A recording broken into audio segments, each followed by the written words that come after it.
Okay, so today we're going to cover how we spent $7,000 and pulled back around 35K in just, I think, under a month for this client that joined our Google Ads setup offer. Am I right in saying, Ricardo, that they hadn't touched Google Ads before? Completely, yeah. Just Okay. first month. Yeah. First month, first ever experience with Google Ads, and we were able to make them, well over it's more like a 4x, 5x return, something like that. So I'm joined here with my head of performance marketing, Ricardo Freitas. My name is George, founder and CEO of Paid House Media. And without further ado, let's break down the account. Let's do it. Okay, let's get to it. Awesome. So we are looking at the last month of June, where the account just breaks down in five campaigns. So this client is in the cooling niche. It's more like a wellness client.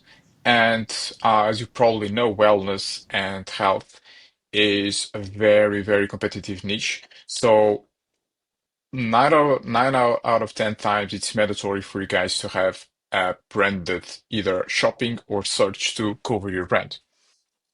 So this account, if I just filter by cost, there we go, has a branded shopping to protect the shopping network and then a branded search, and that's it. Then we have an unbranded search at PMax and then an unbranded shopping. So how is this structure working and correlating?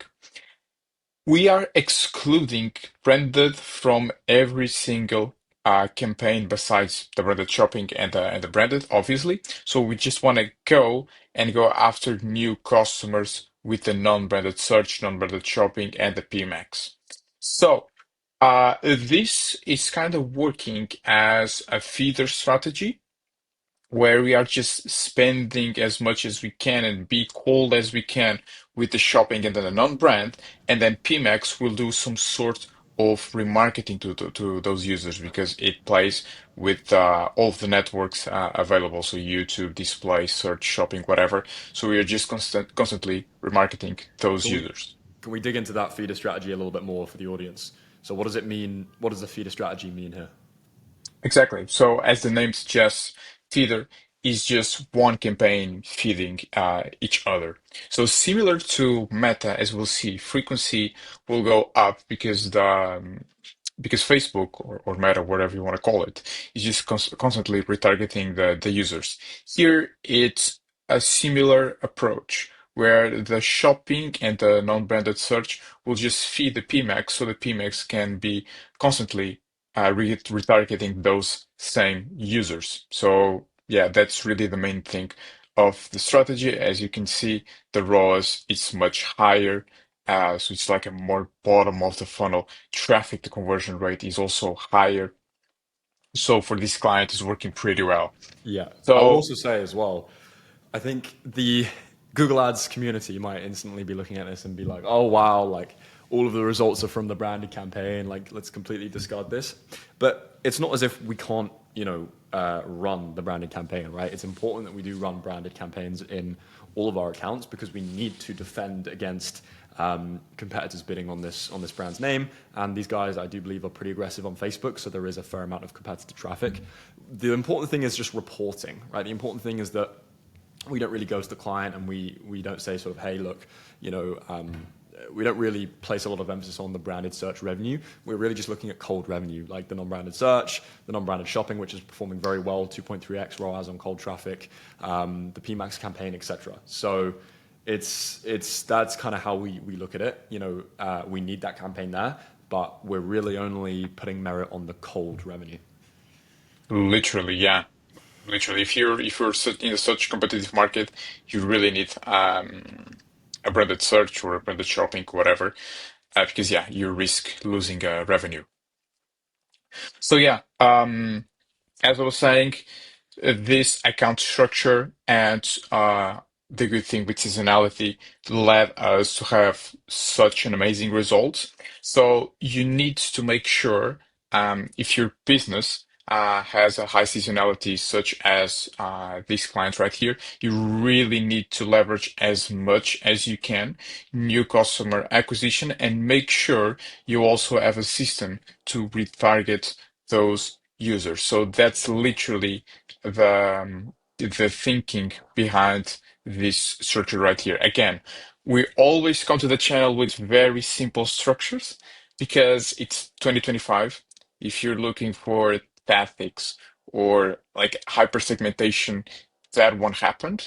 Because like our philosophy here is to make things simple, working, and up to date with the best practices. So we'll always prioritize having the marketing principles right and simple structures. If something is broken, we can easily fix it. We can easily see where is the problem and scale it much faster. So from this position where we want to be at is just scaling as much as we can the daily ad spend. So I believe last month we spent 20K, or we are in route, sorry, to spend 20K. So we are doing around 7K on ad spend, I believe. Let me see. Last 7 days. There we go. Yeah, 5K. So we are in route to spend 20K this this month. So yeah, the account is really scaling so much, and there is no signs of slowing down. So obviously, when you put more ad spend, it's normal for the ROAS to go down because you're just acquiring more customers and more cold traffic. So it's completely normal. This shouldn't be seen as a red alarm or something. It's completely normal. So yeah, for this account, we just keep scaling as much as you can. Obviously, you need to be aware, as I told you in the previous videos, your total addressable market. Uh, Once you know that you probably reach the market, you should be putting more ad spend in the same product and perhaps look to scale to either more geography locations or more products or another strategy that you might be thinking instead of just putting more money. But right now, there is no signs of slowing down, and that's what we want to keep going. Just keep scaling as much as we can. Amazing. So essentially, we're just like, yeah, obviously we're in KPI, so we're scaling. How much are we sort of pushing budgets up by per day? What does that look like? Yeah, usually here we don't do per day. What I like to do again is following the best practices. So like 20-30% every 2 to 3 days. It's more than that enough. Yeah, more stable. Okay, Literally, it's more simple. Yeah. awesome. Um, and I actually saw those other columns there, the AOV, the daily budget spend percentage. Those are super hmm cool columns. I don't think I see those very often. Really cool to be tracking the AOV and seeing the differences in the campaigns. For sure, yeah. Like every single account manager here needs to have those columns because it's just AOV, CPCs, and conversion rates. So it's very important. Yeah. Awesome. Cool. Okay, so pretty simple structure. I think this is a very balanced account structure, like very normal shopping, PMAX, et cetera, et cetera.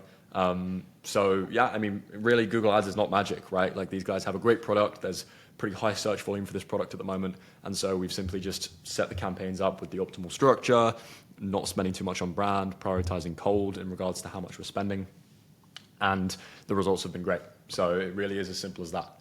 So yeah, unless you have anything else, Ricardo. No, bro, it's very simple. You can just apply this to your own business. Yeah, there we go. Cool. So if you do want to hop on a call with us and talk a little bit more about Google Ads, how we approach it, if you want a demo of our system, if you want us to go in any more detail for your own e-commerce brand, you can click the link below. You can actually apply for this Google Ads setup if this is something you're interested in, or if you just want help in your account that's already running, we can do that as well. So thank you very much for watching. Like and subscribe, and continue tuning into these videos to get these nuggets of free value. So thank you, Ricardo, and I'll see you next Thank week. you. Cheers.